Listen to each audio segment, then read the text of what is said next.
Alô, alô, mais uma edição do Telefonemas aqui. Eu sou Vinícius Félix, sejam bem-vindos ao nosso podcast de bate-papo, de conversa.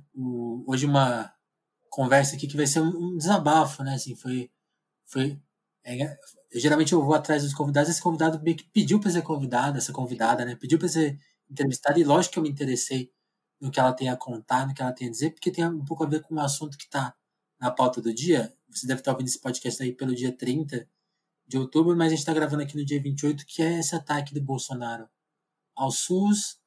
E a gente vai falar dessa pauta aqui, mas de outros aspectos dela, né? Não só o aspecto da treta do SUS, mas de uma treta econômica que está rolando aí no Brasil. E ela queria muito falar disso, por isso eu convidei aqui a Ana Paula Salviati para trocar essa ideia com a gente. Ana, seja bem-vinda. Se apresente aí, por favor, porque você tem todos os créditos para falar sobre isso. Quero que você se apresente aí pro pessoal.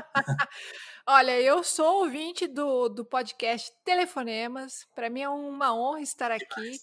De fato, um pouco me convidei porque quando eu comecei a abrir o tweet de manhã, eu vi aquele churume, né? Uma sucessão de assuntos horrorosos e eu comecei a ficar muito. Eu começo a me irritar muito porque quando você estuda há muitos anos esse assunto, infelizmente o trabalho acadêmico ele parece que ele nasce, cresce e morre em si mesmo, né? O sonho parece que é defender e a tese ficar depositada na biblioteca. E essa não é a minha perspectiva, é que as pessoas entendam o que eu escrevi, né? E dá uma angústia, Vinícius, tremenda, porque tá no meu papel, tá lá na defesa, e Aham. como é que eu faço para as pessoas entenderem que esse assunto faz todo sentido com a condição econômica, né? Então, eu comecei a ver algumas pessoas repostando comentários. Eu falei, pelo amor de Deus, fala comigo, velho. Eu estudo isso aqui, eu não aguento mais. Me ajuda. Eu não aguento falar sozinha mais, pelo amor de Deus. Sim, sim. E Ana, que ponto você acha que vale a gente começar, assim, o que te indignou, assim, qual que seria, assim, talvez o erro de leitura que você identificou, assim, as pessoas não estão visualizando isso e que te deixou tão aflita, né? Você teria um ponto inicial, assim, pra gente começar Olha, o papo? a gente pode comentar que até falei esses dias no próprio Twitter que a proposta, né, a sondagem que na verdade são grandes sondagens, né? Se ninguém se rebelar, o governo passa com o trator, né? A proposta de uma nova constituinte, que veio até um pouco antes dessa proposta de privatização dos capilares do SUS, elas fazem todo sentido, né? Eu gosto muito de acompanhar debates políticos assim em silêncio, tal. Eu fico vendo. O Bolsonaro realmente é um palhaço de circo. Ele chama muito atenção.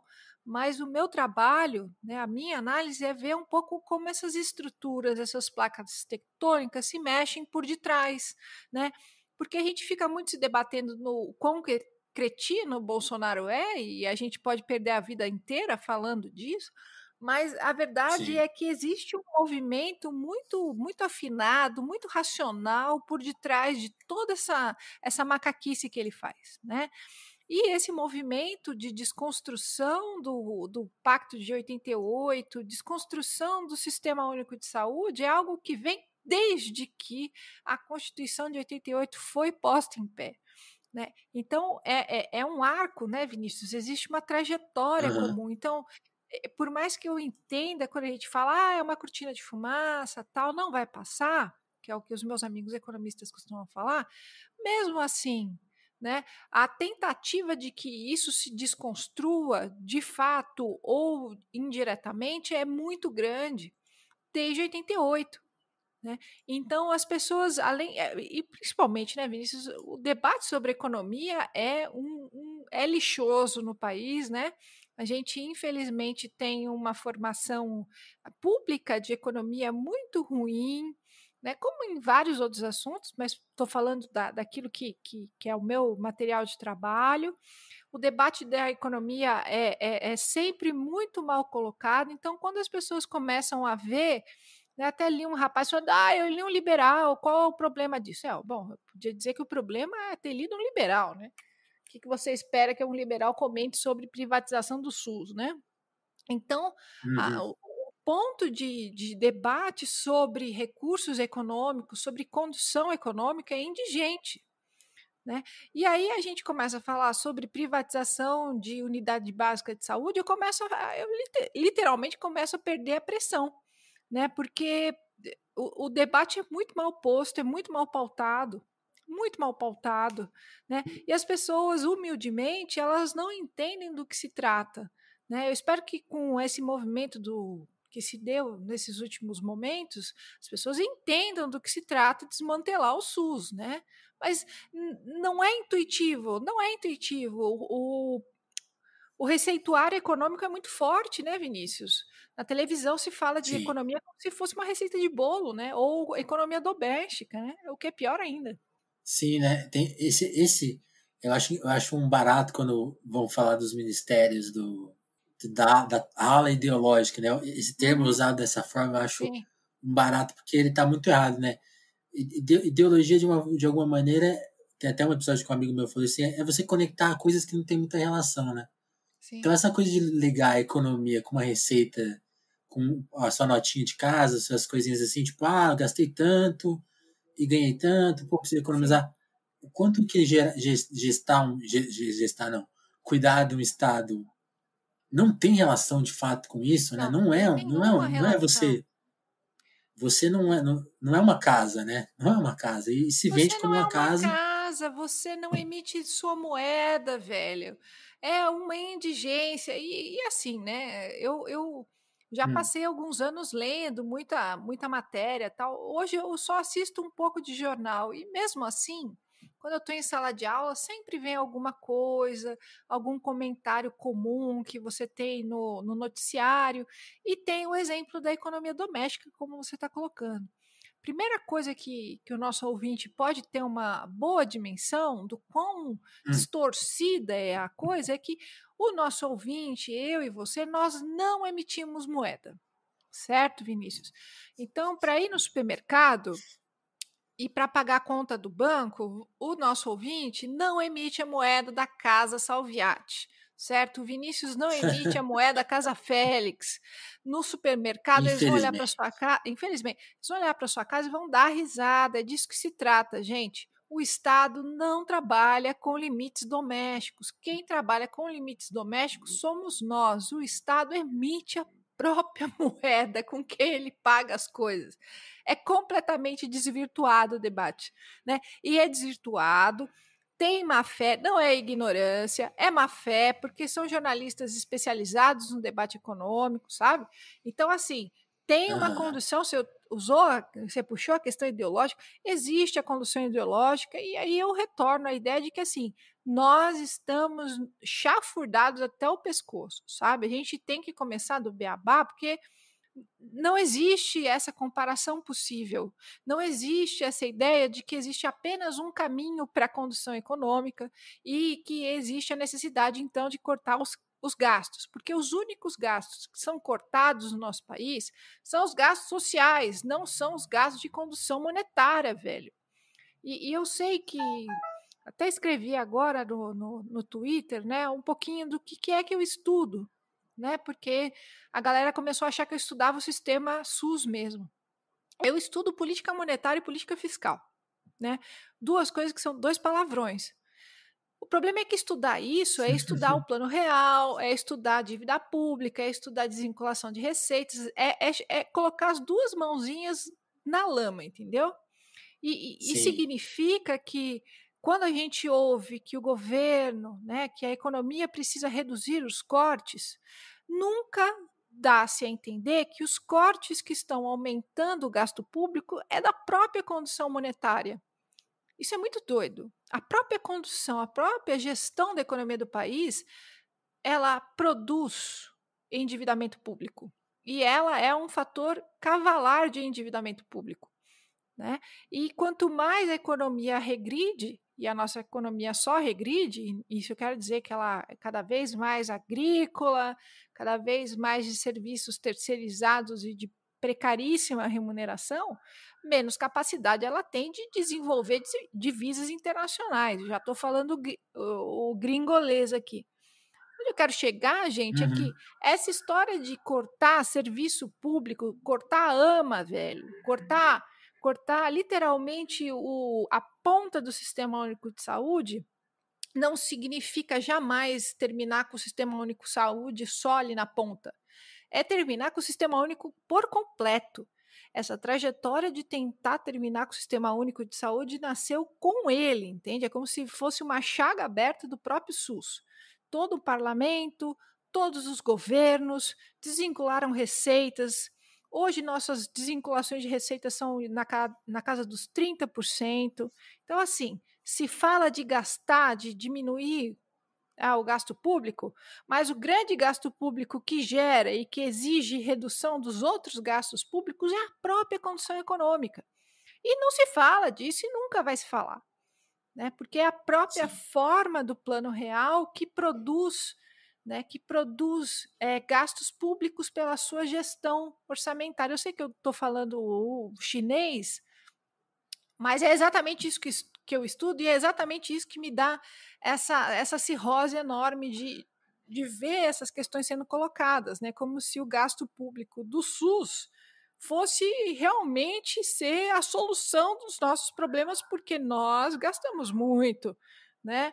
Então nós precisamos cortar dos mais pobres, dos velhinhos e deixar as pessoas sem a unidade básica da saúde do bairro. Então é o fim da picada, entendeu? Já viu que eu fico muito Sim, sim. emputecida, não é, não é de graça, fico louca. Não, e você falou uma coisa importante, que é a questão do. Você falou do chinês, né? Uhum, De ser uma língua difícil, né? É sim, realmente difícil entender. Quando sim. começa a falar desvinculação, Já teto de foi, né? Já gasto, não sei perdeu. o quê, já é muito complicado. Assim, é engraçado porque você falou muito bem, a questão de tratar a economia de um estado, de um país, como receita de casa, né? Como uma coisa. Vem muito disso, assim, não, eles estão falando assim porque é para simplificar, para o povo entender. É. E não é, né? Agora, Uhum, para a gente tentar simplificar as coisas de uma maneira honesta e que faça sentido com a realidade. Quando você falou, o Brasil hoje, então o Brasil, porque é isso, o Plano Real ele é do começo dos anos 90. sim. A nossa situação econômica de menos indústria, de Desindustrialização. ter Uhum, isso, exatamente. Já vem daí, porque por isso que a gente está com essa falta de dinheiro real, assim, né? E aí fica tentando pegar o dinheiro dessas fontes, né? Da saúde, da educação, tentar essa desvinculação brutal. Ela já vem daí, ou o Plano Real não previu isso? Assim? Você acha que é um problema na gestação lá do começo, ou foi uma crise que o Plano Real encontrou no meio, assim? Onde começa o problema exatamente? a pergunta é ótima, Vinícius. A questão, eu vou até pedir para a gente dar um passo atrás, né? E aí a gente pede Vai para o lá. ouvinte tomar um chazinho, né? Então, assim, antes de falar de plano real, a gente precisa entender que o Brasil é um país que tudo que ele exporta é de baixo valor agregado, né? Então, vamos Sim, falar numa língua normal. Tudo que ele exporta é barato. Então, ele pode fazer da Amazônia um grande campo de extração de soja, que, mesmo ele fazendo todo o país ser um foco de produção de soja, ele vai conseguir pouco dinheiro em comparação se grandes regiões do país fossem industrializadas. Porque quando você vende um celular, você consegue muito mais recursos no mercado do que se você vendesse uma saca de soja, certo? E nós somos sim. especializados em vender o quê? Soja. Parabéns, Brasil. Então, assim, em termos internacionais, em termos de economia pública, nós temos um problema crônico. Não é do Plano Real, não é do período militar, é do Brasil como um país que foi colônia, subdesenvolvido, que tentou se desenvolver industrialmente. O que é? Tudo que a gente importa é cada vez mais necessário conforme a gente não produz aqui dentro. E se eu importo muitas coisas, e não é só o videogame, certo? É insumo, velho. Eu quero lembrar as pessoas que no começo da pandemia nós não temos indústria para produzir o caralho da máscara. certo? Nós não tínhamos máscaras sendo produzidas no país. Velhinho, indústria de máscara, olha o nível que a gente está, entendeu? Coisa A gente está simples de se fazer, a né? gente tá com a boca no bueiro, né? Não tem nada mais simples, tá? Então a gente não tem industrialização têxtil para fazer máscara no meio de uma pandemia. Aham. Então assim, a gente vai cada vez tendo que importar cada vez mais coisas estrangeiras e a gente paga as coisas com a moeda internacional. A gente paga em doleta, certo? A gente não paga com real, a gente paga no mercado internacional com dólares. Muito bem. Então, toda a estratégia possível de industrialização que a gente tem desde o período Vargas é para sair dessa encruzilhada, entendeu, Vinícius? É para sair Sim. desse ninho de mafagafim. E aí a gente viu uma série de políticos, de políticas tentando fazer isso num breve período da economia do país, da história econômica do país. Inclusive os militares, certo? Mas não é bem verdade, porque os militares eles conseguiram muita grana para industrializar o país com muitas aspas, enfiando dinheiro em multinacional. E multinacional pega o lucro e manda lá para fora de novo. Então, na verdade, foi um milagre da multiplicação das dívidas, mas isso é outro assunto. Então, o que Aham. acontece? O objetivo não é que os países do sul global ou países que busquem se industrializar se tornem tão competitivos com países já industrializados que cada vez mais ficam especializados em tecnologia de ponta, certo? O negócio aqui é que países como o Brasil, como a Argentina, como o México, como o Butão, como qualquer outro país, continuem produzindo produtos de baixo valor agregado, que sejam consumidores de produtos industrializados. Essa é a velhota da cancha das vantagens comparativas, entendeu? Ai, mas vantagens Aham. comparativas, ninguém fala disso aqui no Brasil. Se você for até a Holanda, vão falar, tá? Enfim, as vantagens comparativas dizem basicamente assim: bom, o Brasil é muito grande, plantando tudo dá. Aqui na Holanda, aqui na Inglaterra, a gente quase não tem terreno, aqui só chove. A melhor coisa que a gente pode fazer é industrializar.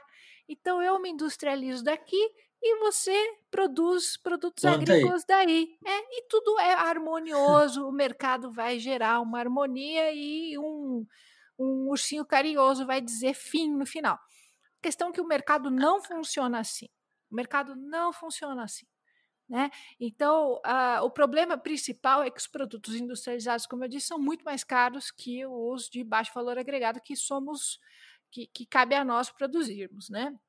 Então, o ouvinte pode lembrar do clássico que os países que produzem cacau não são os países que vendem o chocolate belga para você, não é mesmo? A Bélgica não é uma grande produtora de cacau, mas ela vende chocolate para você e muito caro. Uhum. Então, isso já dá uma ideia do fosso do que eu estou tentando dizer para as pessoas.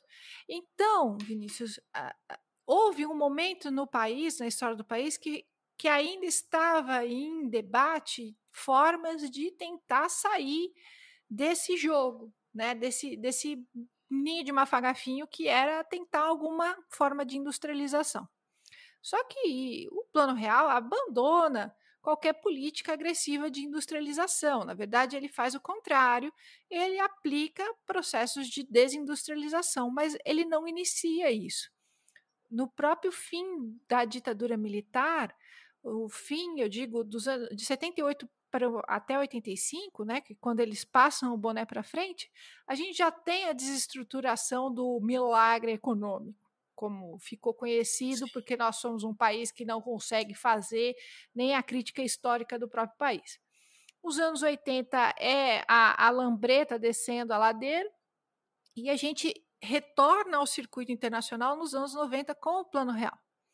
E o Plano Real ele está sentado em cima de um pilar. O que eu quero dizer? O sofá do Plano Real, onde está confortavelmente sentado o Plano Real e a economia do Brasil, é a agricultura, o agronegócio, não é a agricultura familiar, ouvinte, é o agronegócio, é o agropop, aquele todo mecanizado, e as instituições financeiras, tá? Ai, É ai. essa Sim. estrutura que está atrás do Bolsonaro. O Bolsonaro é um pícaro?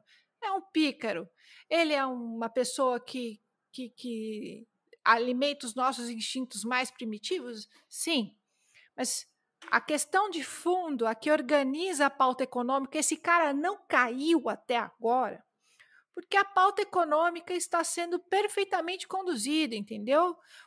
Principalmente as alterações da política econômica, a economia política do país, a estrutura orçamentária do país, tudo que for necessário de alterar no país, está vindo, como o abençoado Ricardo Salles colocou, a toque de caixa, está passando a boiada.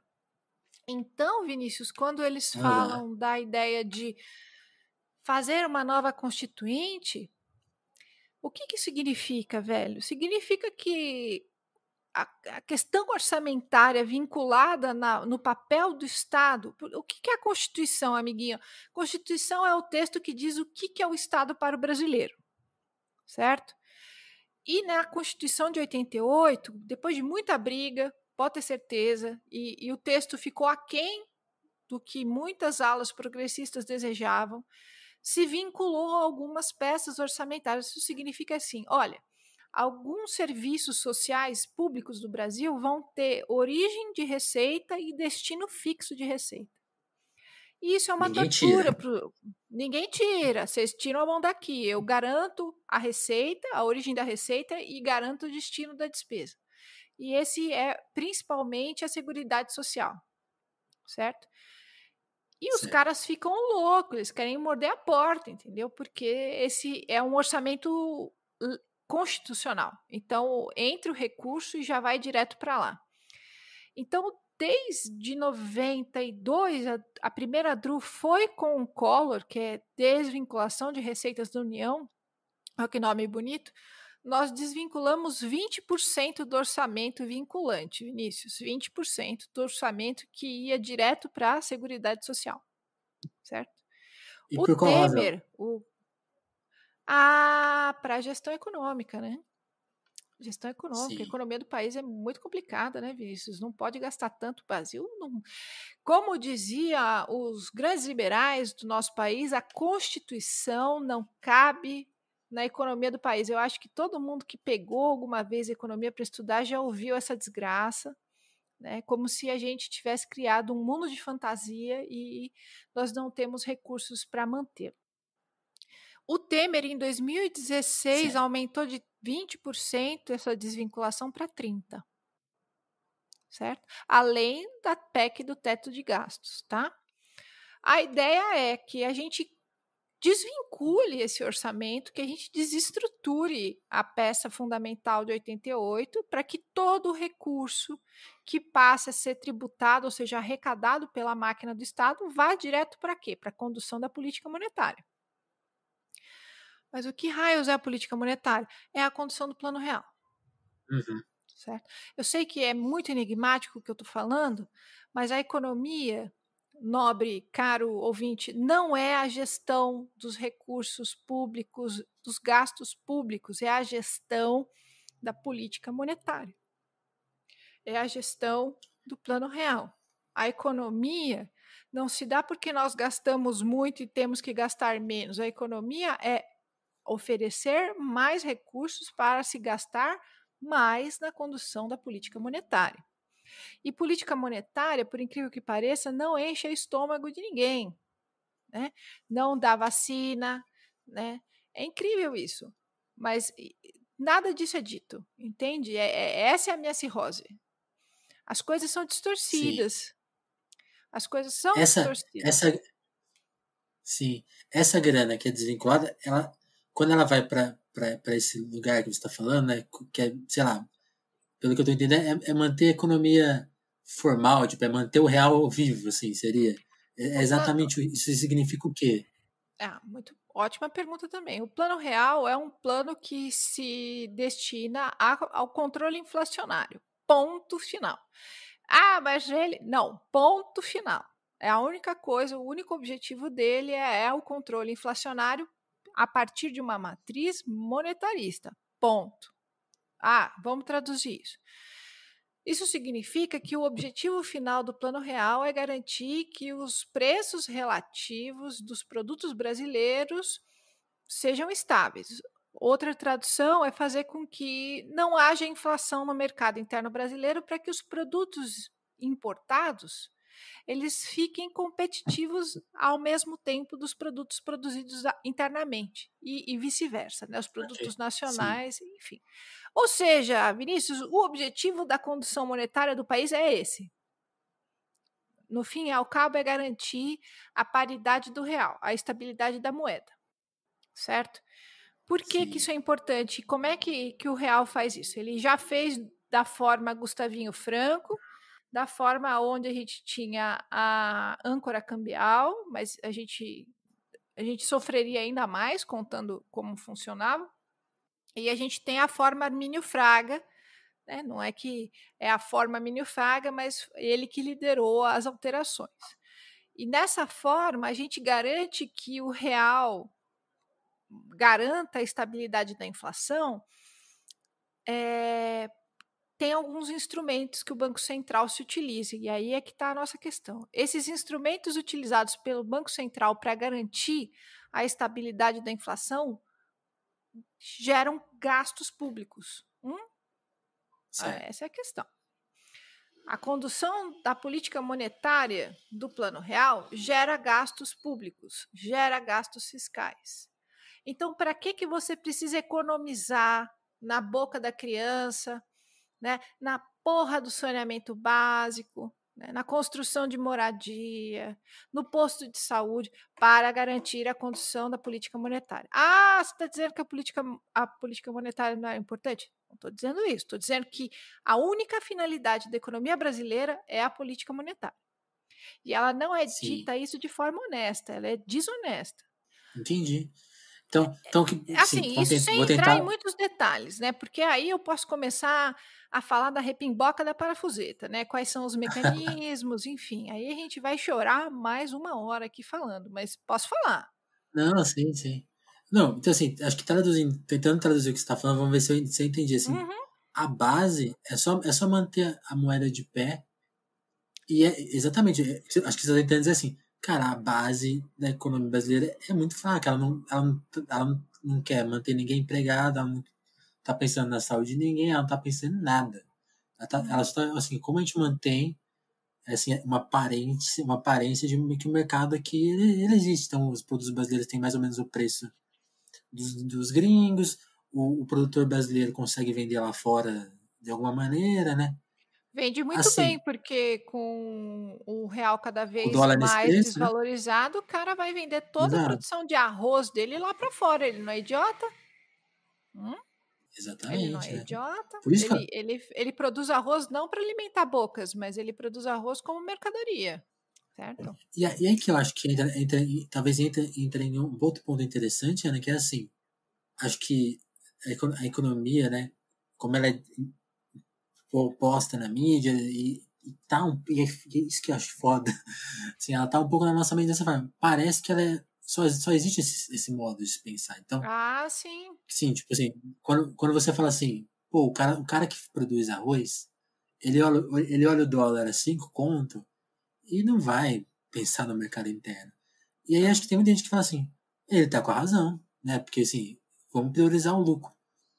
Tipo assim, tá, mas da onde você tá pondo que isso é a única forma de se pensar, de se trabalhar, assim? Porque aí, voltando para a questão do Estado, Uhum. assim, existe uma outra forma de se gerenciar esse país, né? Não é possível que não exista uma forma Ah, mais existe, existe. social, né? Qual, qual que é, por que isso não se dá? É só a política? Aí acho que fica muito complexa a resposta, mas qual que é o ponto, né? Qual que é o ponto que não se trabalha por isso, não se denuncia isso, não se, sabe? Parece que quem entrar lá vai ter que vai ter que cuidar da forma que tá. Não tem como mexer, parece que é Ó, isso.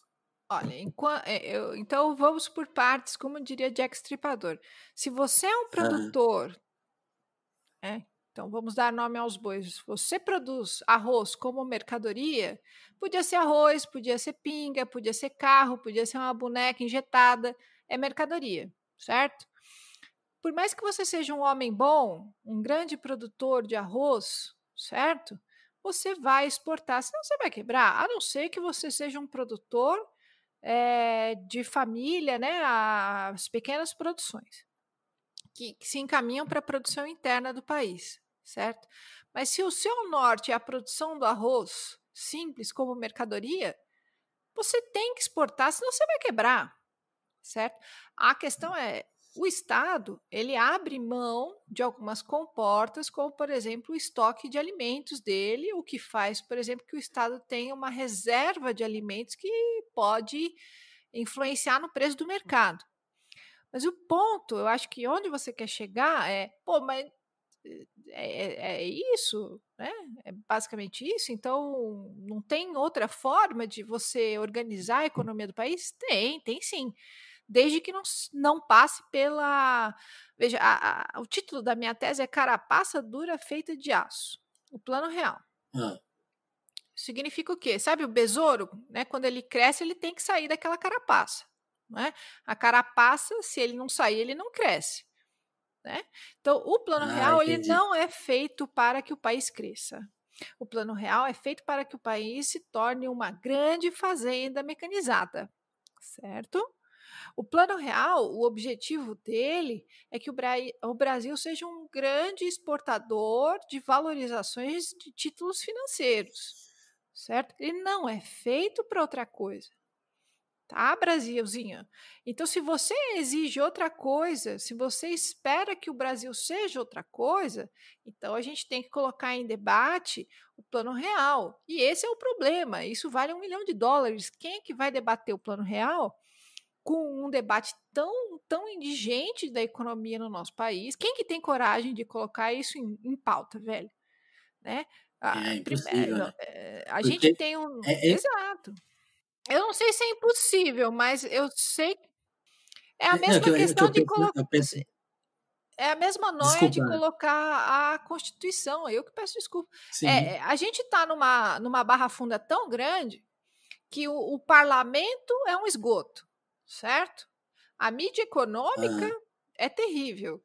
Não se pensa para fora das quatro linhas, certo?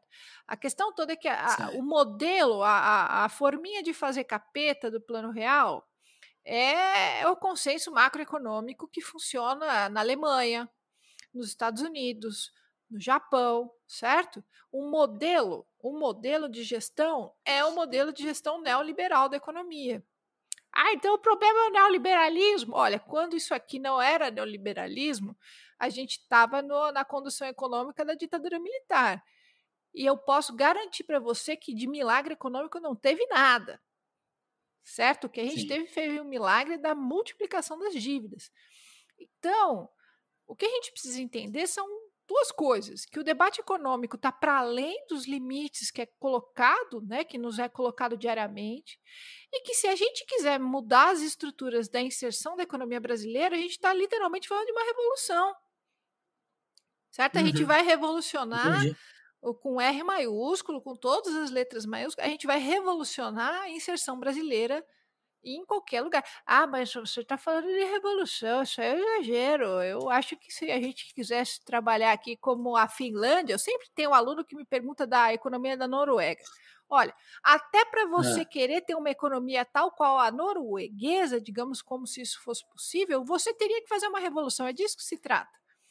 A economia brasileira, tal qual a distribuição do papel na economia internacional, é desindustrializante. Então, se você quiser uma industrialização e uma industrialização que respeite, por exemplo, os recursos naturais, qualquer industrialização que seja, você vai comprar uma briga. E não vai ser com a Fiesp, não. Tá?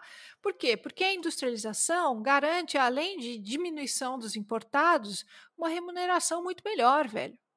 Certo? E eu não estou aqui falando só dos limites dentro do capitalismo. O negócio é que as pessoas trabalhem cada vez menos e sejam cada vez mais bem remuneradas, assim como funciona na Alemanha, assim como funciona na Suécia, certo? Eu estou falando. A questão é que, dentro dos limites da economia capitalista, da economia de mercado, se for melhor falar assim para o nosso ouvinte, o Brasil desempenha um papel muito importante. Nós, por exemplo, nós fazemos a reciclagem de títulos podres, valorizando com remuneração brasileira, certo? Nós temos um papel muito importante, não é o papel de tomador de decisões, a gente obedece decisões, né? Então, nosso presidente é a cadelinha das decisões tomadas pelos Estados Unidos, isso é um clássico. Então, assim, a gente está, Vinícius, em cima da casa de marimbondo, entendeu? Se a gente quer um outro país, a gente tem que entender radicalmente, e eu não estou falando no sentido mais vulgar da coisa. É simples. Se você pretende uma outra economia para o país, e ela existe, e ela é bastante factível, mas politicamente ela exige muita coordenação interna, então você vai comprar uma briga.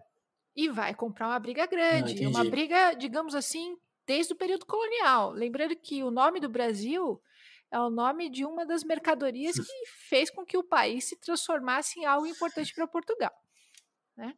Sim, é o anúncio da tragédia, né? Eu prefiro o Pindorama ainda.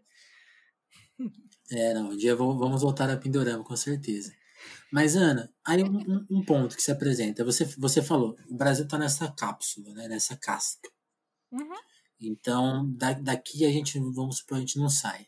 Tudo bem. Vamos supor que essa casca fosse, sei lá, um lugar seguro, né? Uma coisa assim, ok, vamos ficar aqui. É o que tem para hoje, então fiquemos aqui. Então, você, por exemplo, voltando para a história do arroz. Antigamente, o Estado comprava um tanto de arroz e de Era outros uma produtos política de defesa alimentar mesmo. Sim, sim. Então, como a gente pensou, tentando traduzir assim, a política econômica ela não é feita em nenhum momento pensando no social. Mas essa política, de alguma forma, pensa, entre aspas, pelo menos, no social. Parece para mim, olhando assim como pessoa que não é especialista na área, fala assim, pá, isso aqui é uma coisa ok, né? É uma coisa boa. Dentro dessa casca, a gente tem várias políticas que parecem ser coisas boas, assim, coisas bem feitas, ó, isso aqui vai ajudar o povo, vai ter menos. Parece uma coisa boa, né? E, assim, por que exatamente isso está sendo desmontado? Assim, onde que a gente está? Onde a política econômica está ficando tão fraca a ponto de uma coisa. Sabe? Eu queria tentar. Ela não está ficando fraca, Ruindade. Vinícius. Ela está ficando forte. Entendi. Vinícius, o objetivo da economia, da política econômica que nos dirige, não é outro, é esse. O objetivo da política monetária, quando você chama social, crise, você está então. falando. Não, veja, crise para quem? Exato. Tá? Assim, se você chamar a sociedade de consumidores em potencial, é uma coisa. Tá? Uma política para o social, até para falar de políticas sociais, a gente tem que qualificar consumidor, tá? Agora, a política, no objetivo dela de transformar o espaço em um território de valorização financeira e de expansão agroexportadora, Vinícius, está tudo indo bem, não tá? Agora, se você quer outra coisa do Plano Real, aí o problema é no que você deseja. Existe um limite. O objetivo do Plano Real é controlar a inflação, certo? Através da exportação e das instituições financeiras. Ele está sentado nesse sofá. Se você quer que ele sente num sofá onde haja benefícios sociais, no sentido S maiúsculo, de sociedade, aparelho cultural, aparelho de saúde, aparelho de educação. Veja, não, mas se a gente fizesse o Plano Real mais ou menos, assim, não tão ruim, mais ou menos, professora. Então, teve um cara que tentou fazer um Plano Real 2.0 e tomou uma esnucada recentemente, né? Eu acho que todo mundo sabe de quem eu estou falando, certo? O efeito bumerangue de qualquer tentativa disruptiva de organizar, porque veja, o que eu estou tentando dizer é que vocês estão querendo jogar botão, certo? Numa piscina. Vocês estão querendo que o tabuleiro de botão flutue numa piscina. o desejo de organização social de um Estado que tenha outro objetivo de inserção internacional e nacional, ele não cumpre desígnios sociais com S maiúsculo, tá? Então, se você espera Entendi. uma sociedade que o Estado cumpra a função social da Constituição de 88, você não vai ter com a condição que a gente tem. Então, ao invés da gente mudar a condição que a gente tem, a gente muda a Constituição. Ora, bolas. Sim. E aí, basicamente, o meu. Não, eu entendi. Para mim, pelo que você explicou, assim, é um erro de leitura mesmo. Aquela política de proteção, ela nunca. Ela aparentemente é social, né? Mas ela de novo, ela é pro produtor, né? Vamos supor que amanhã aconteça alguma coisa quando a no mercado gente externo fala, e o. tá.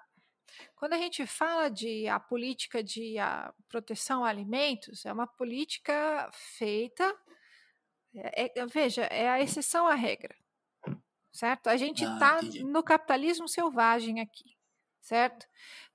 É o plano real no pelo, certo? Ou o neoliberalismo no pelo, como o ouvinte preferir. É que a política de condução econômica brasileira neoliberal é o plano real, tá? Então, assim, você não tem que ter controle do Estado do valor do arroz no mercado interno, certo? Essa é a matriz intelectual dos caras, né? Porque o mercado vai conduzir a harmonia dos valores, dos fatores.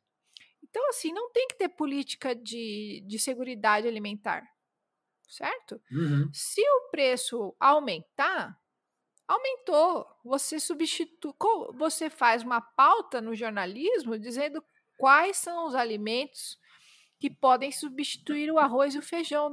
Vocês entenderam? O arroz e feijão, assim, Sim. o arroz e feijão é a comida mais nutritiva do planeta. Vocês entendem? O nosso É a jornalismo base, né? é tão bunda mole que eles fazem pautas dizendo o que você vai pôr no lugar do arroz, já que o arroz está caro. Então, assim, Vinícius, é uma estrutura que não está limitada à economia estrito sensu, é uma estrutura que transborda. Então, assim, né, esses dias eu participei de um podcast do Outras Mamas e elas me perguntavam, mas o que é economia? Por que é importante entender a economia? Velho, porque economia é tudo.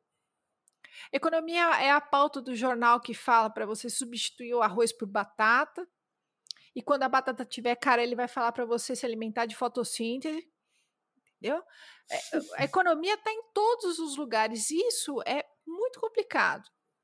Certo? Mas a sua pergunta não foi que você entendeu errado, Vinícius. É que é posto desse jeito. Então, assim, quando a gente tem o equipamento de seguridade social, por exemplo, né? A Previdência Social, que passa por uma série de reformas o tempo todo.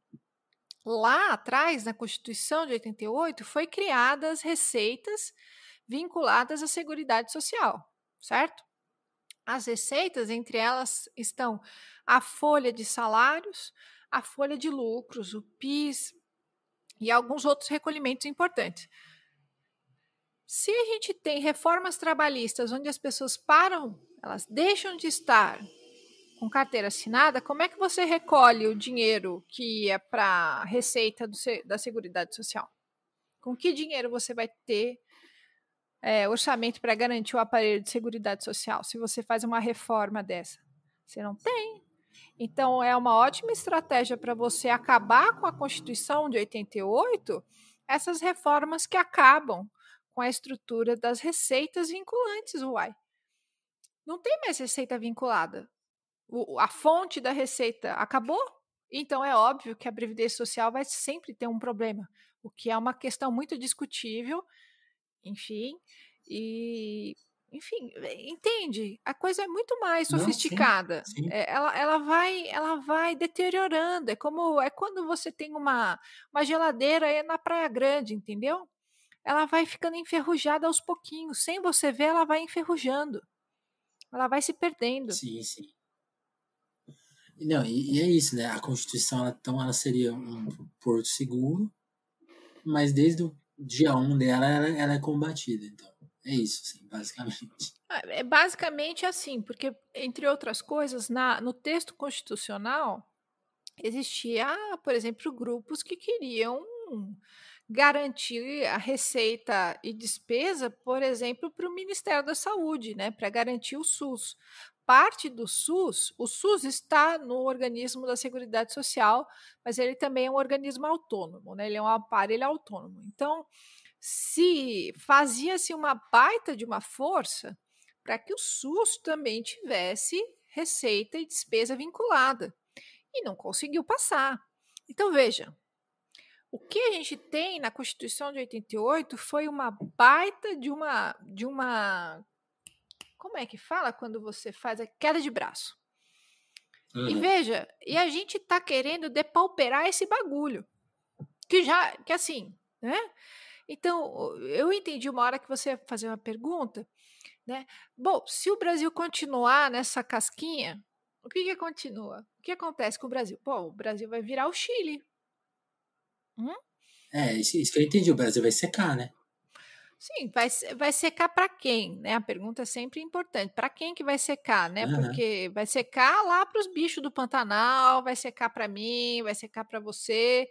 Mas quem está bem associado à elite econômica do país, que está sentada no sofá, está muito bem, né?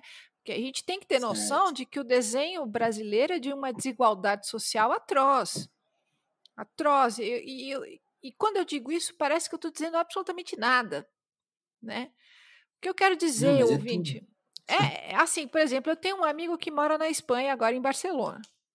E ele estava falando para mim que se ele conseguir descolar um emprego como repositor de estoque ou como professor, o salário é mais ou menos igual. Aí você fala, caramba, cara, que coisa bizarra, como assim? O cara estudou pra caramba, tal, por que ele não tem um salário muito melhor? Faz uma pausa aí, meu ouvinte.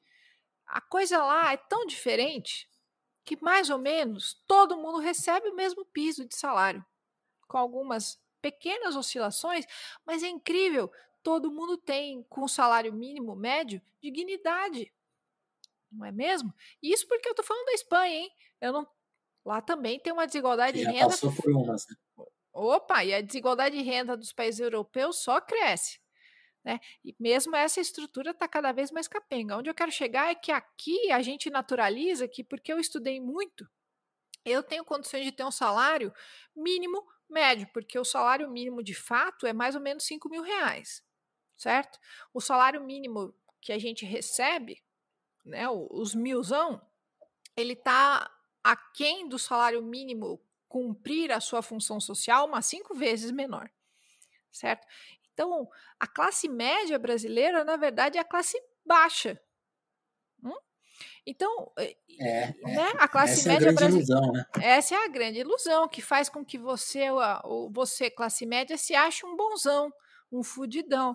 Você realmente é um fudido, porque você ganha 5 mil para pagar o básico. Agora, o cara Pra que ficar com ganha zero, milão, né? o cara lá que ganha 1.000 é que tá ganhando um salário mínimo um quinto do que devia ganhar. Certo? Aqui, o problema é que a nossa sociedade é tão distorcida que para você conseguir ganhar 5 mil reais por mês, você fez tanto esforço, né? Esforço, com várias aspas, você se ferrou tanto socialmente para chegar até lá, às vezes não, que você acha que você é um milionário.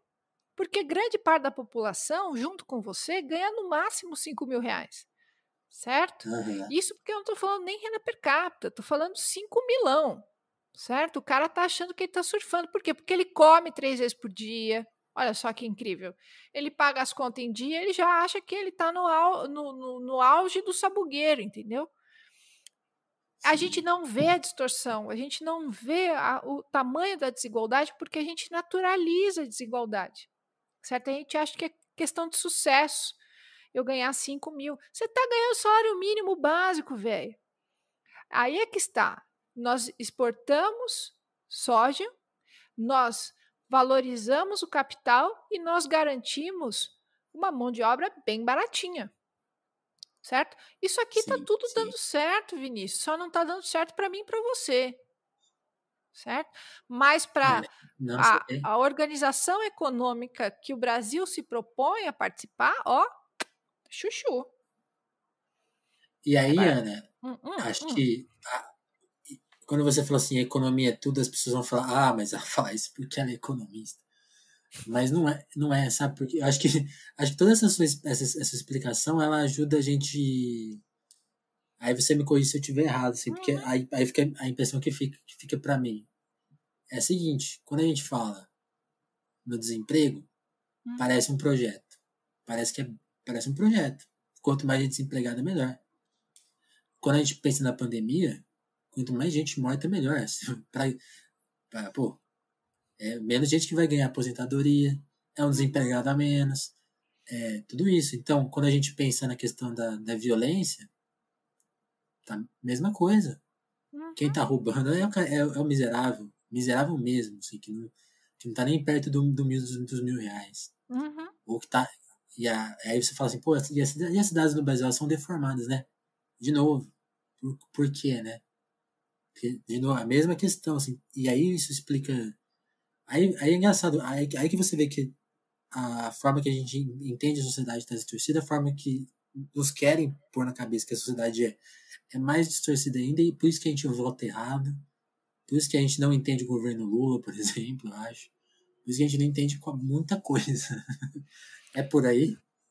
Ó, se eu entendi o que você está colocando, né, desemprego, pandemia, violência, cidades, né, a urbanização caótica das cidades, tem um Aham. cordão, tem uma notocórdia, tem uma Total. coisa comum a todas elas, é um projeto. O Brasil ser do jeito que é, brasileirinho, é um projeto, não é que ele dá errado. De novo, ele dá errado para você, benzão. Ele dá certo para muita gente, talvez não muita, um punhadinho, certo? A gente tem violência crônica. E é bonito ter violência crônica, velho, porque a gente tem bolsão de pobreza, certo? A gente tem a empregada doméstica que trabalha no Jardim Europa, ela ganha menos de um salário mínimo a essa altura do campeonato. Sabe por quê? Porque tem muita mulher desempregada agora, certo? O terceirizado também.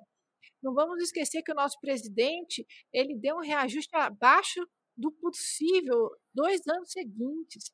Política de distribuição de renda, amiguinho, é política de valorização do salário mínimo, certo? Política de transferência forte, pesada, é política de transferência de renda, é salário mínimo valorizado, acima da inflação, não na inflação, é acima da inflação, certo? A gente tem, a gente tem uma violência endêmica no país.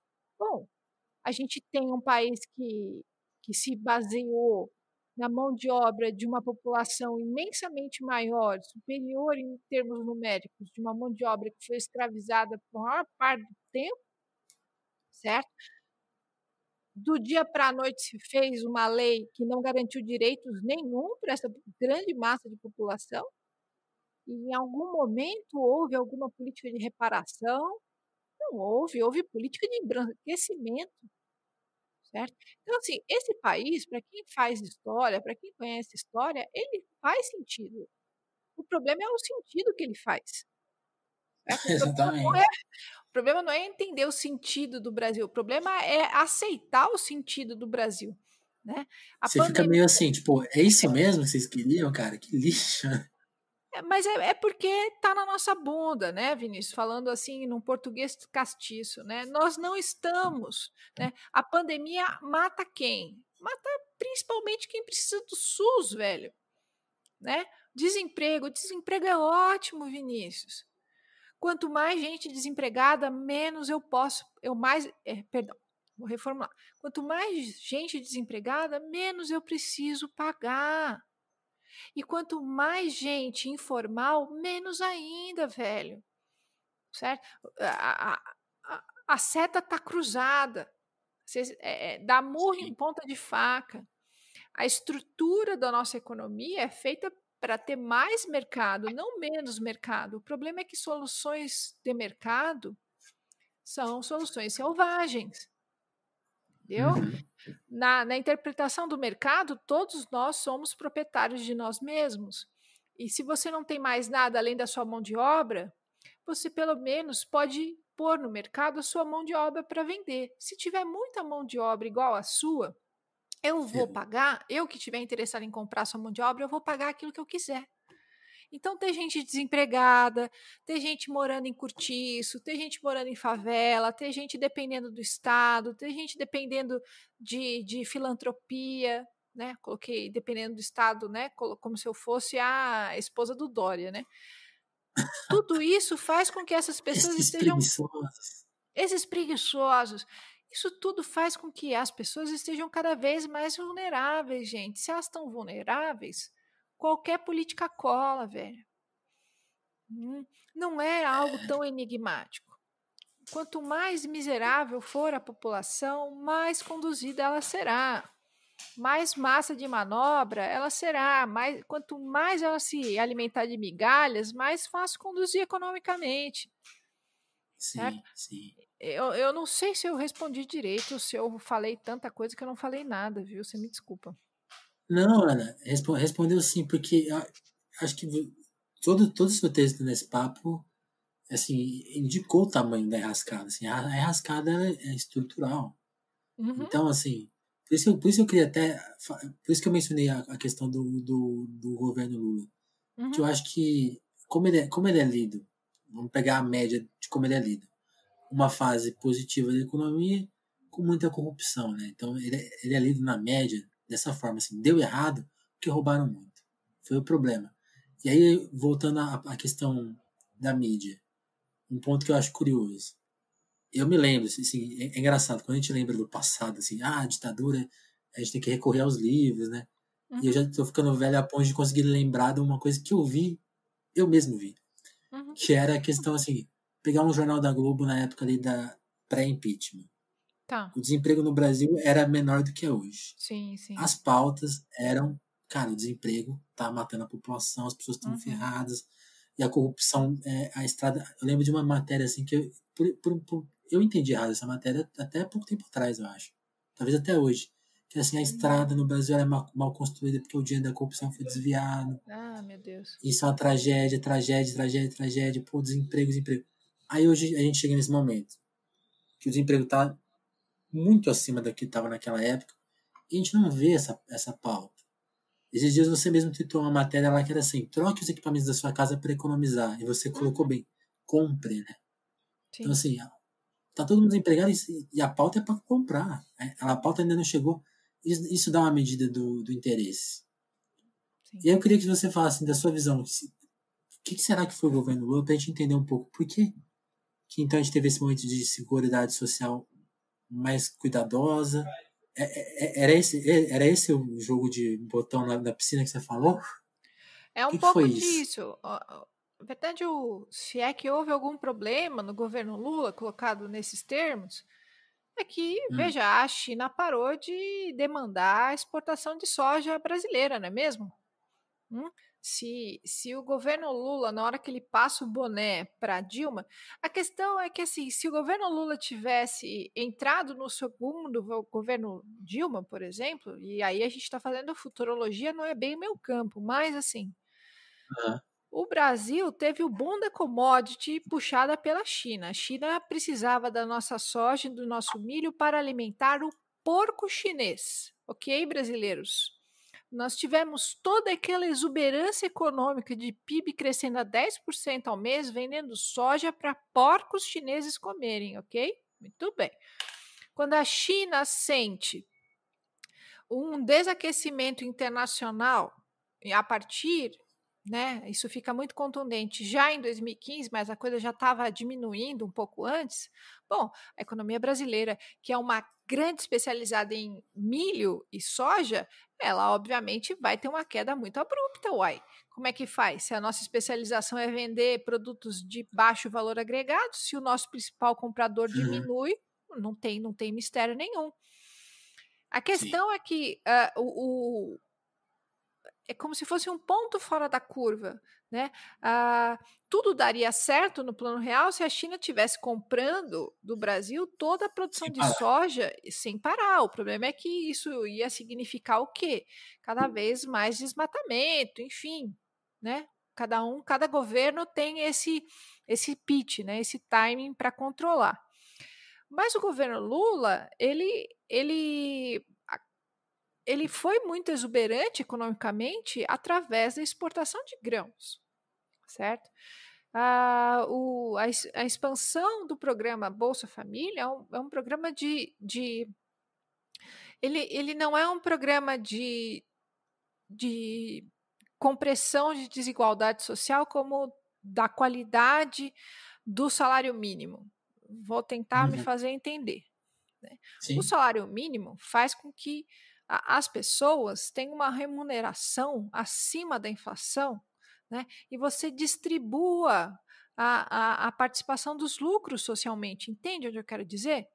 Eu não estou dizendo aqui que o Bolsa Família não foi importante, hein? Puta merda, não é isso que eu estou dizendo. Eu estou dizendo que o Bolsa Família, ele aparece como a principal forma de distribuição de renda do governo Lula, mas a principal forma e mais duradoura forma de distribuição de renda do país é a valorização do salário mínimo, certo? Então, assim, aí a gente entra no debate se o governo Lula teve medidas pró-cíclicas, anticíclicas, e aí a gente vai perder a nossa vida aqui. Mas o grande X da questão é que ele estava sentado em cima do cavalo selado. A China estava importando toda, né? Melhor falando, a China estava consumindo toda a nossa produção de grãos. Né? Tudo aquilo que a gente viu, gente, foi gerado pela exportação de grãos. Né? E é graças à falta de uma industrialização um pouco mais sofisticada que a gente perdeu muito dela com o passar das décadas, é que a gente não teve um colchão social melhor para aguentar economicamente o impacto, certo? Porque o consumo interno, que na verdade é endividamento familiar, né? Porque quando o Lula veio a público pedir para que as famílias continuassem consumindo, o que você lê também, assim como troque seu exaustor por um novo, é consuma, gaste, se endivide, certo?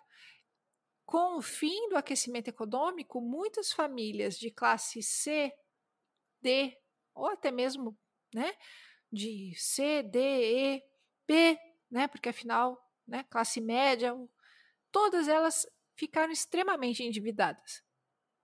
Entende? Então, assim, é a saída mais fácil. A saída que você tem menos atrito político, que você tem mais espaço de manobra, e mesmo assim, e mesmo se, né, como ele mesmo diz, como o Lula Molusco coloca, nunca os bancos ganharam tanto no meu governo, mesmo enchendo o rabo dos bancos de dinheiro, né? O PT saiu jogado pela janela, certo? Sim. Então, para que não venha alguém dizer que dá para fazer melhor, a gente pode dizer, já foi tentado. Já foi tentado. Olha, não conseguiram completar 4 mandatos, né? Que mandaram a mulher para fora.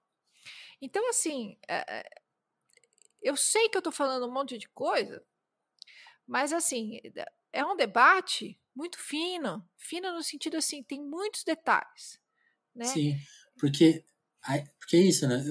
Eu não queria fazer justamente, embora acho que essa seja uma pergunta tentadora, que é uma futurologia reversa.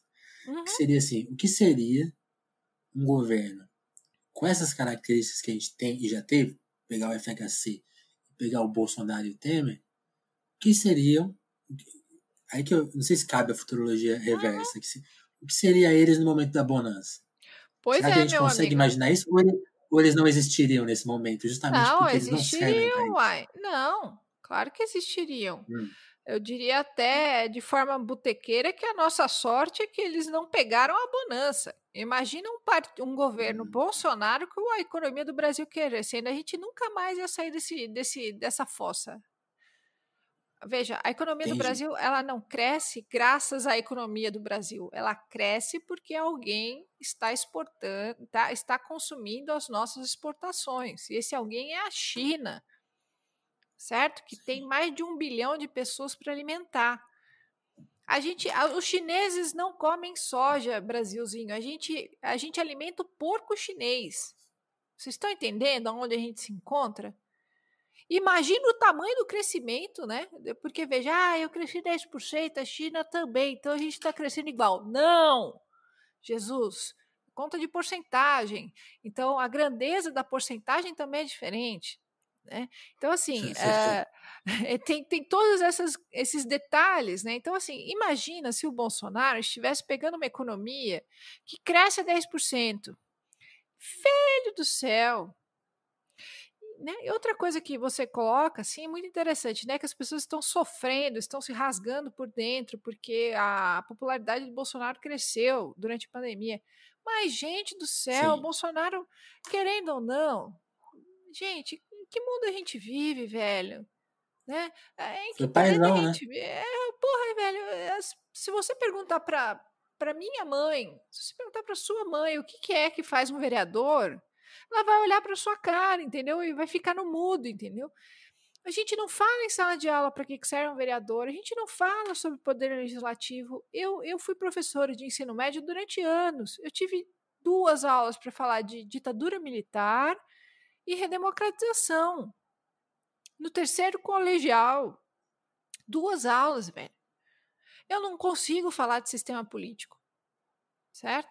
Então, até entender que focinho de porco não é tomada, 500 anos é pouco, certo? Então, é o governo Bolsonaro que passou, uai. É claro que foi o governo Bolsonaro, foi durante o governo Bolsonaro que fizeram esse aporte de auxílio emergencial. Nunca se fez um auxílio emergencial de 600 pau por mês, velho. Essas pessoas são as mesmas pessoas que estão desempregadas, certo? Se você mora em casa, você sabe quantas pessoas passam todos os dias pedindo comida. Se você anda na rua, porque você anda na rua porque você precisa sair para trabalhar, você sabe como a coisa está cada vez pior, certo? Imagina você receber 600 conto no meio de uma pandemia. Ô, Vinícius, pelo amor de Deus, a popularidade dele não Sim. só vai crescer, como ele está se debatendo para que o auxílio continue existindo. E não vai ter ninguém que desencrave o homem do lugar enquanto ele estiver garantindo 600 pau por mês. Uai, Sim. o Sim. que há de errado nisso?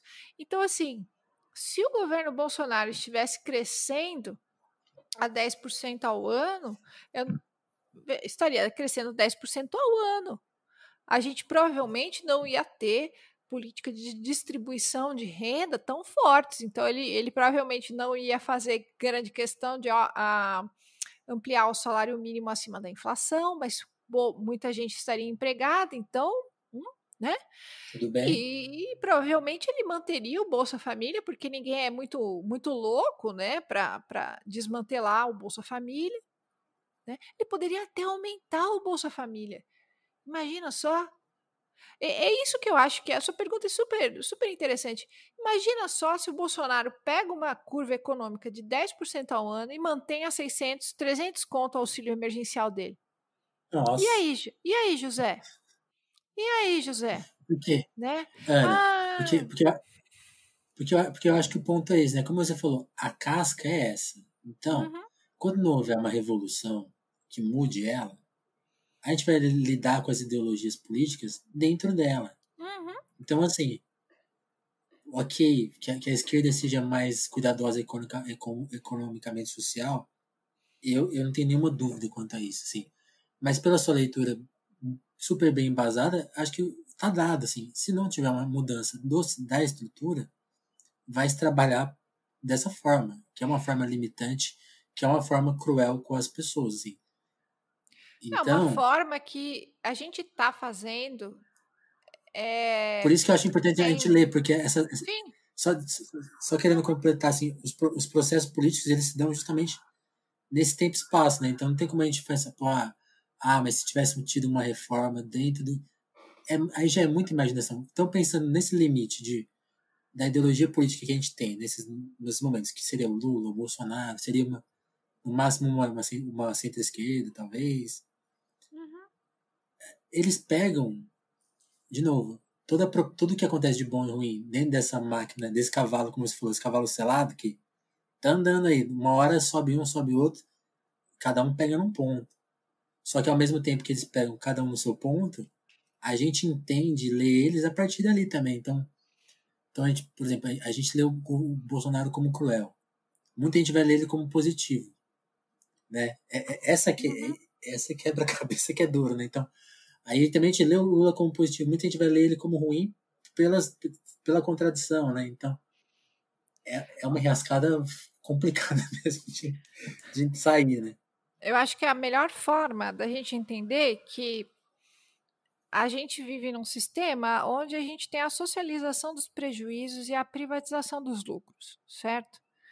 Mesmo o governo Lula, e a gente poderia fazer N episódios comentando sobre o governo Lula, mesmo com melhores intenções sociais, que fique claro que não é monopólio do governo Lula ter melhores condições sociais, né? A gente está vendo que, por exemplo, o próprio governo Bolsonaro vai estourar o teto, já estourou o teto, ele está dando um auxílio emergencial de 600 pau por mês, certo? Muito bem. Existe um limite. E o limite econômico é a gente entender que nós estamos fazendo transferência de renda. Nós estamos pegando dinheiro social e pagando instituições financeiras que estão investindo na expansão da fronteira agrícola, certo?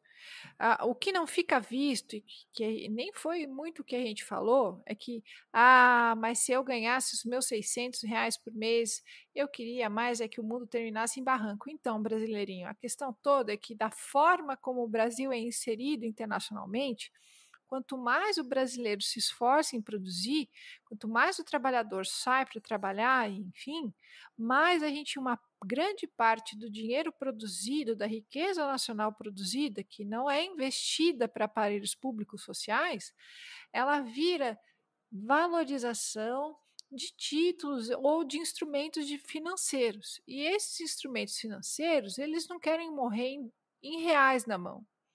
Eles buscam saídas de exportação. E a saída de exportação mais benéfica no sistema econômico brasileiro é a agroexportação. Não é à toa que nós estamos nos dirigindo para os 7 cantos do Brasil, acabando com todo o mato que existe ainda de pé nesse país. Então, mas podia, se então crescer, farofa pouca, meu pirão primeiro, né? Se a economia crescer, a questão é voo de galinha, entendeu, Vinícius? Se crescer um pouquinho, melhora um pouquinho. Só que melhora um pouquinho para você e melhora um tantão para quem sempre está muito bem.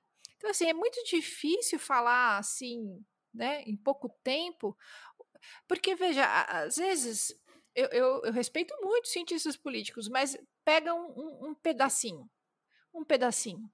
E o que eu estou tentando falar nesse telefonema é uma estrutura. É uma estrutura de longo, é a longa duração, né? Os historiadores de plantão vão gostar. Né? É a longa duração do processo. Existe um sentido para isso. Por mais que o brasileiro fale, mas se a economia voltar a crescer no plano real, eu vou ser feliz. Vai ser feliz.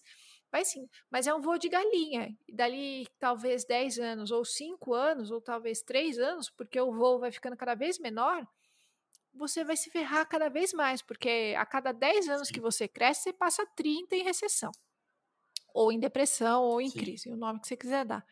Então, assim, existe um limite para o próprio desenvolvimento econômico brasileiro. E se para nós é muito ruim, ele é produtor, distribuidor de migalhas, para o outro lado da chave, ele é um grande propulsor de transferências de renda. Nós valorizamos o capital internacional, nós valorizamos a grana das instituições financeiras, a gente acaba com o bioma brasileiro a troco de nada, velho. Entendeu? Essa grana não vem para a gente. E é disso que se trata. Então, é muito difícil falar de. Eu acho que dá para entender um pouco da minha angústia hoje, mais cedo no Twitter, assim. É muito difícil falar disso tudo. Eu tenho certeza que quem está nos ouvindo no telefonema já está tendo uma overdose, mas não é para a pessoa ficar triste, é para a pessoa ficar puta. Não é? Não é para ficar triste, melancólico, é para ficar puto. É para entender que dá para estudar isso aqui. é acessível. O meu trabalho é tentar fazer com que isso daqui seja acessível. Eu vira e mexe, eu meto uns cursos de. Não é jabá, não é jabá. Não é jabá porque eu não trabalho em Não, lugar mas nenhum. fica à vontade. Não, eu inventei uns cursos de economia para não economistas, né? O nome que, enfim, Uhum. porque eu tento falar dessas coisas. E mesmo assim é muito pouco, sei lá, 5 aulas. 5 aulas não dá para falar porra nenhuma, Vinícius. Entendeu? Isso aqui Sim, é curso de formação social, é curso de base, entende? Nosso telefonema, ele não vai responder muita coisa, mas o bom é que a gente vai colocar muita pulga atrás da orelha das pessoas e isso vai me deixar muito satisfeito. sim, sim. Então, que assim, que o Não, buraco é mais esse, embaixo e é esse mais é o objetivo. complexo. Sim. Esse é o objetivo. Até as minhas perguntas dessa coisa. Você falou, a análise você deu uma cutucada nos cientistas políticos. Porque justamente essa análise de momento, Sim, ela justamente faz essa. Ela é o que é? É uma análise de momento. Então ela toma. E aí por isso que eu acho que a gente compreende tão mal as coisas, porque a gente toma isso como verdades absolutas. Então a análise de momento ela toma que o modelo econômico é esse, só pode ser esse, sempre foi esse, sempre será assim, e daqui para frente, e antes também já foi. além da E é um gente erro, né? É um naturalizar, erro. né? A gente naturaliza Sim, e quando a gente naturaliza, a gente passa a não enxergar mais, né? Que nem a ponta do nosso nariz, está bem na nossa cara e a gente não vê, né? Então, assim, quando a sim. gente naturaliza muito, é porque o cientista político, né? Ele faz um trabalho dos personagens.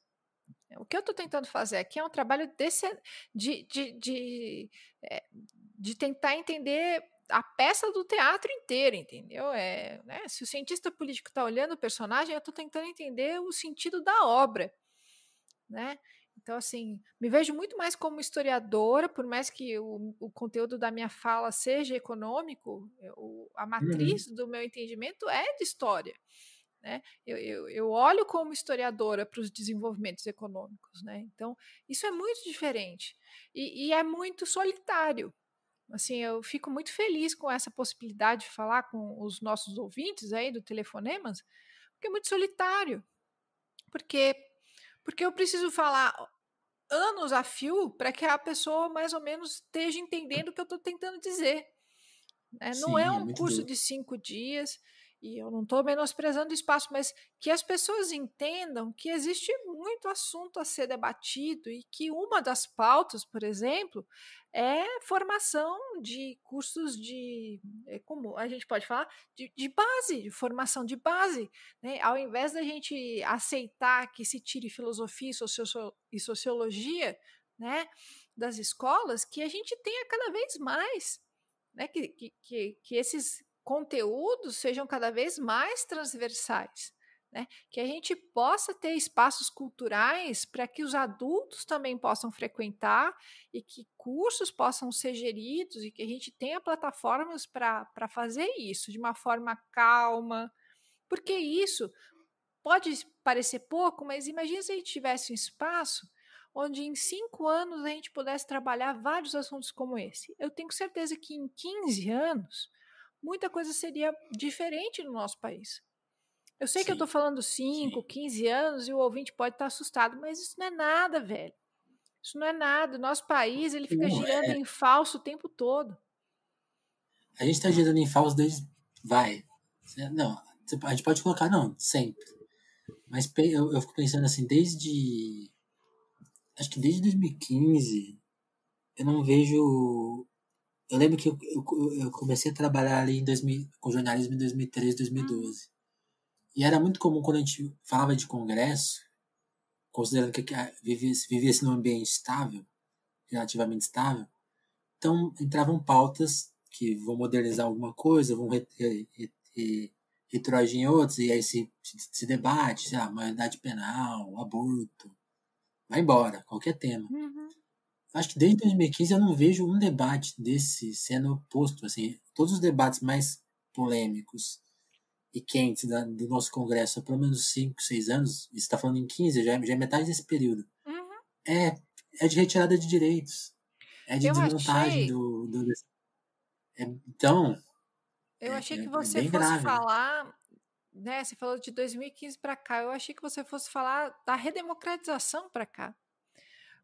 A grande Que é o que seria sombra, mais né? certo, né? A grande sombra da sociedade brasileira é o legado da ditadura militar. Nós, como sociedade, não fomos capazes de fazer a passagem. Né? Nós fizemos um ajuste, e não foi o ajuste de contas com a história, não foi o ajuste de contas de um país que viveu 21 anos de ditadura militar. Economicamente, nós vivemos ainda um legado da ditadura militar, socialmente, urbanamente, no meio A gente rural. vive a revolução deles, né? A gente vive ainda essa sombra, essa bola de ferro.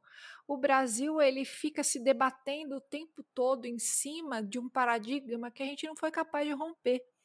Né? Então, se existiria uma coisa que eu poderia ser mais propositiva, é que a principal coisa que pode levar o Brasil a, de fato, ter uma mudança social e econômica, enfim, é peitar o ajuste de contas com o fim do período militar. A gente não fez isso.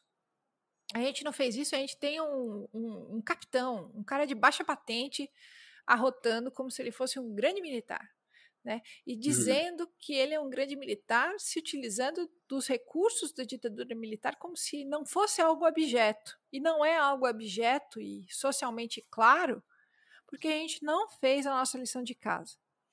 Então, se a gente quer mudar alguma coisa no país, a principal e primeira coisa é fazer a nossa lição de casa e entender o quanto há permanências da ditadura militar em todos os poros e buracos da sociedade, da economia, da política brasileira. É a principal coisa. Né? Existe ditadura Sim. militar ainda, resquícios na economia, na violência urbana, em todos os lugares do país, em todos os lugares do país. A gente basicamente quis fingir que nada tinha acontecido e seguiu em frente e a gente carrega um corpo o tempo todo atrás do porta-mala. Sim. E aí acho que é a arma perfeita do bolsonarismo, né? Porque quando vem um editor de livros aqui, a gente debateu aquela frase que o Paulo Guedes falou, né? O Paulo Guedes falou que livro é uma coisa de elite, Uhum. que é uma farsa. Só que ela se baseia num truísmo, né? É uma frase Sim. que, sei lá, talvez os editores de livro por anos tenham repetido. No livro do Brasil é de elite, então a gente tem que combater isso. Então eles usam essas armas, é o, é o duplo pensar do bolsonarismo, né? É o Então quando a senso gente tá falando comum, né? aqui, porque a gente vai falar assim, qual que é a solução de vocês para derrubar tudo que a ditadura tem construído? Seria a nova Constituinte. Mas não é Uhum. essa que eles vão defender. E eles vão usar isso, né? Vai ser a arma deles. Chegamos no Sim, ponto, né? imagina só a constituinte que eles querem passar, pelo amor de Deus. Então, assim, a gente não consegue, a gente fica com cara de mosca morta, né? A gente fica nessa melancolia que não passa, né? Em termos psicanalíticos, né? A gente fica como um, um, um, uma pessoa que passa por análise sofrendo, né, na melancolia, porque a gente não se mobiliza, né, porque a gente não consegue entender que a principal ossada que está lá é a própria ditadura militar. Né? Os caras querem desfazer todo e qualquer resquício de democratização, de redemocratização, não de ditadura militar. Os caras querem fazer com que aquilo que ainda existe se torne total, né? Saia dos fundos e vá para frente. Né? A gente ficou numa casca democrática, que democrática não tem porra nenhuma, e a gente fica se debatendo, que nem um Horus Boros, em torno dessas questões. É o legado da ditadura militar reposto, recozido, recozinhado, refritado o tempo todo. Né? E é o senso comum o tempo todo. Sim. Sim, então acho que é isso. Acho que é então, quando querem aparentemente privatizar, tudo, né? Acho que esse talvez seja o ponto. Como ler corretamente as coisas, né? Privatizar o SUS significa realmente destruição do SUS, significa realmente a manutenção. sabe, significa todo esse processo, né? E ele pode ser justamente mais agravado, né? A gente pode ter saudades de hoje, né? Esse também é um ponto importante. Sim, a gente pode ter saudades de hoje, a gente vai ter saudades de hoje, assim como a gente já teve saudade de 2015, né? Então, assim, não há limites para piorar, entendeu? Os limites só existem quando você quer melhorar. Para piorar é um buraco sem fundo. Então, Ana, aí você falou da questão. Aí eu acho que é a questão mais difícil, porque talvez até os partidos que se alinham ao que a gente acredita, que estão dentro desse processo eleitoral atual, não conseguem pôr isso em pauta, né? Não consegue. Quando a gente fala assim, vamos se organizar, se mobilizar, parece realmente muito melancólico e parece muito impossível. E aí eu fico Assim, pensando, né, por exemplo, o que passa no Chile e o que a Venezuela e a Bolívia encararam de alguma forma, que são ameaças graves e violentas aos comandantes desses países, né? O Chile agora vai conseguir reformar a sua Constituição em um ambiente que, pelo menos daqui de longe, parece perto de um ideal, mas a gente não sabe no que vai dar, né? E aí eu fico pensando, como que uma mudança dessa não termina em guerra e já é uma tragédia por si só, mas como que ela, sabe? Eu fico pensando, existe ser uma grande mobilização internacional, talvez, ou um grande movimento. Tem como terminar bem, assim, uma mudança que passe por esses pontos que ela precisa passar, você acha? Tem como? Tem como? Não tem como? É impossível Vinícius, responder isso. não, eu acho que nem nos cabe pensar. Veja, da melancolia parte a tentativa da gente ter controle sobre todos os detalhes. Quando a gente tem Aham. claro sobre o que a gente quer fazer, a gente faz. Entendeu? Eu não sei se eu estou sendo Uhum. muito vulgar, mas é o que precisa ser feito. A esquerda, de forma geral, ela abandonou o debate econômico há muito tempo. Há muito tempo. Esse debate que a gente está tendo aqui, quando foi a última vez que você viu algum economista mais esquerdoso fazendo? Ana Não, não. Paula, eu não me lembro. Eu tenho, Então, assim, eu tenho hum, dificuldade de fazer as perguntas porque eu nunca ouvi elas. Eu fico pensando se a sim. pessoa tá aí gaguejando. Cara, eu não sei nem as perguntas que Não, têm que pelo ser amor de feitas. Deus, as perguntas são, são ótimas. Mas Aham. também parte da ideia do economista como o cara que sabe de tudo, o cara que tem controle de tudo, porque ele tem o poder social, né? Ele tem o controle do poder social que circula, né?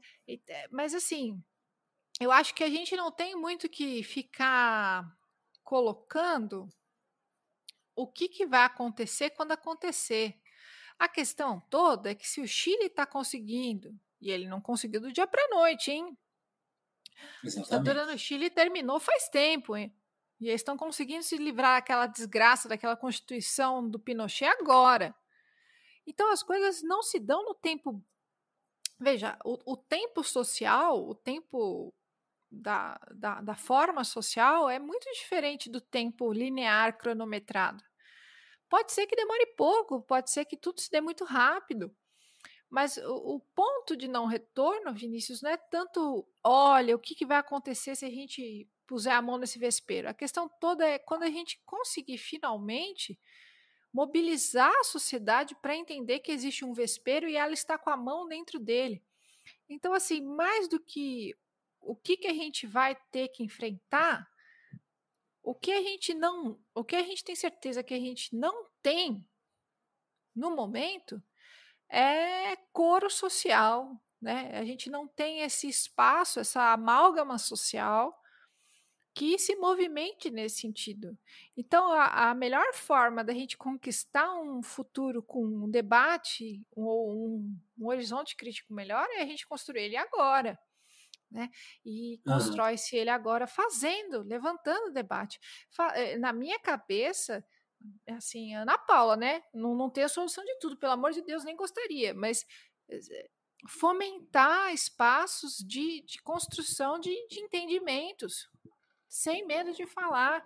Tem muita gente boa que estuda economia, né, que consegue ter um diálogo, né? Eu tenho amigos economistas que falam, mas como é que você faz um curso de economia para não econômico? Como é que você fez? Eu falei, velho, eu sou formada em história.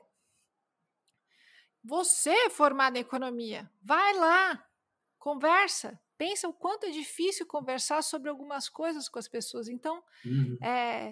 a gente tem que explorar o papel da capacidade crítica dos indivíduos, certo? A gente tem que Sim, fomentar sim. espaços de debate para que daqui a uns anos, né? A Erundina fala muito isso, né? Não é uma coisa de uma geração, né? Minha joia, né? Não é uma coisa de uma geração. Talvez não acabe em mim, né? Mas que ande por mim, que me atravesse, né?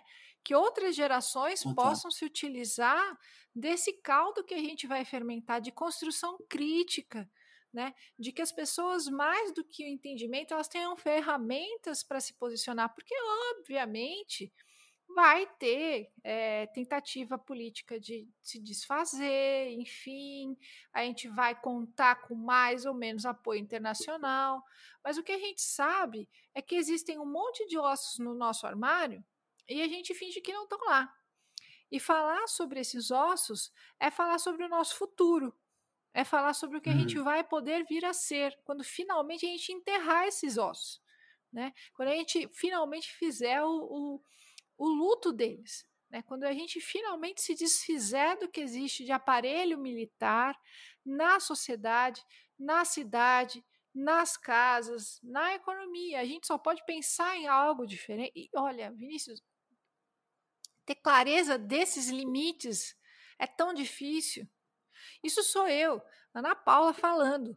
Não sou especialista nessa. Uhum. Eu não sou uma vanguarda, eu, não, né? Eu sou só um ser humano tentando falar que ter noção desses limites é tão importante, porque às vezes a gente quer fazer uma coisa, mas a gente não sabe o tamanho do nosso problema. O que eu estou tentando colocar Exato. aqui é que a gente sabe qual é o nosso problema. E se a gente sabe qual é o nosso problema, a gente pode criar uma série de estratégias para tentar trabalhar em cima dele. O que a gente Sim. chegar a ter no futuro vai ser obra direta de uma construção de formiguinha, feita passo a passo, não de um grande movimento que do dia para a noite vai mudar o Brasil inteiro. O que vai mudar o Brasil Sim. inteiro é um trabalho de formiguinha, de trabalho crítico de conscientização, trabalho de Sim. base. Né? Então, o que Não, é. o futuro nos propuser vai ser obra desse trabalho. Sim, sim. Eu gosto disso, porque isso me soa otimista, isso me soa, sei lá, não é confortável, para mim, assim, sabe, É palpável, né? sim, e um trabalho a se fazer. Eu sempre volto, às vezes, nessa questão, às vezes não, mas às vezes eu bato nessa tecla, não, do podcast, assim, por que ele é feito, por exemplo, do telefone, mas por que ele é feito nessas condições? Sem o melhor equipamento do mundo, e com a proposta das conversas serem mais longas, para as pessoas falarem da respiração delas, do jeito delas, o tempo que elas desejarem. Porque, por exemplo, eu não vou ter a capacidade de lidar, talvez, com a transformação econômica do país, mas com a parte cultural, que eu acho grave, essa nossa commodity da cultura, a gente consumir, encarar a palavra com a palavra consumo, encarar que, por exemplo, eu acho que as pessoas vão olhar para o seu curso de economia e podem pensar, não quem está aqui com a gente até agora, né, mas uma pessoa que está ainda fora desse ambiente que a gente quer trazer para conversar com a gente. Ah, 5 aulas, não, eu quero um vídeo de 5 minutos, né? É, Então, são todos esses cuidados que a gente vai ter que ter. Por sim. exemplo, eu acredito que o Telefonemas tenta fazer essa plataforma. Tipo, cara, não consuma seu conteúdo, aproveite, tira uma hora para ouvir um papo que não tem em todo lugar. Então, assim, não é nem pretencioso, mas é uma tentativa, assim, e é coletiva. Ela quer ouvir as pessoas, a gente quer ouvir as pessoas, quer. Mas então, eu acho que só para dar uma dimensão assim, talvez isso se dê em todos os espaços. Você no seu papel de historiador, eu no meu papel de jornalista, e quem está ouvindo aqui Sim. deve estar enxergando na sua profissão um ponto de, cara, isso é a chave do erro. E aí que talvez seja um lugar para se mexer agora, né? E que é mais palpável e tudo mais. Cada um tem um lugar de ação no mundo. Cada um está Uhum. inserido em algum lugar no mundo. E cada um tem a capacidade de criticar o seu lugar. sabe? Ah, mas, velho, veja bem, com jornalismo você pode ainda falar de cultura, certo? Você pode falar na sua casa, né? E não adianta falar com raiva, né? Fala também com quem tem o mínimo de espaço para falar com você, né? Não fale de forma superior, sabe? Isso tudo dá Exato. errado, né? É difícil, mas veja, você não tem que abraçar o mundo todo em suas dores. Faz o que você pode com o que você tem, né? Não caiamos na melancolia, né? Que a gente se utilize dessa situação toda exposta e fique com raiva, e a raiva é uma energia de movimento. E coloque em movimento as coisas, que a gente converse, que a gente a gente seja capaz de conversar com as pessoas, de escutar as pessoas, que a gente não fale só com os convertidos, né? Porque falar com o convertido é um pé no saco, porque todo mundo sabe mais do que você e todo mundo vai te corrigir. Fala com quem tá, fala de boa, sabe? Porque assim, Aham. você não nasceu sabendo, né? Então a pessoa também não tem obrigação de estar iluminado como você naquele dia. Então, sabe, tipo, se a gente pensar que todo mundo tem alguma coisa para fazer, a gente, primeiro, antes de querer mudar o mundo, a gente tem que querer mudar a nossa própria forma de se enxergar, né? Se você passa a entender os seus limites, né? Não querer ser responsável pela mudança do mundo, a mudança do Brasil, nem a mudança da cidade, mas você ser capaz de compreender onde o Vinícius, onde você ouvinte pode atuar na sua vida, no seu trabalho, no seu cotidiano da escola, é isso que importa, é essa coisa, essa fagulha, porque quando você muda uma coisa, você muda todo o restante. É Sim. trabalho, é trabalho de base, pessoal. Ninguém vai fazer Sim. nada no passe de mágica aqui. Não se faz mágica na história. Não existe mágica na história. Existe ebulição, existe expansão, Sim. mas mágica não existe. Sim. Eu comecei a jogar um jogo ontem, chama Carto. É um jogo que parece uma fantasia, assim. Que é um jogo que é o seguinte: você é uma pessoa que tem acesso, que anda em ambientes, né? São quadradinhos, assim, ambientes quadrados. E sua única forma de ação é um mapa, né? Por isso chama Carto. Tá. E assim, a partir do que você consegue redesenhar no mapa, você consegue redesenhar a realidade e resolver os problemas. Eu tô pensando muito nesse jogo porque ele realmente, acho que a metáfora dele é isso, sim. Uhum. Essa reconstrução dos mapas vai reconstruir a realidade de alguma forma, né? A gente tem que fazer a planta base para entender aonde a gente está, para depois a gente poder pensar em como se movimentar.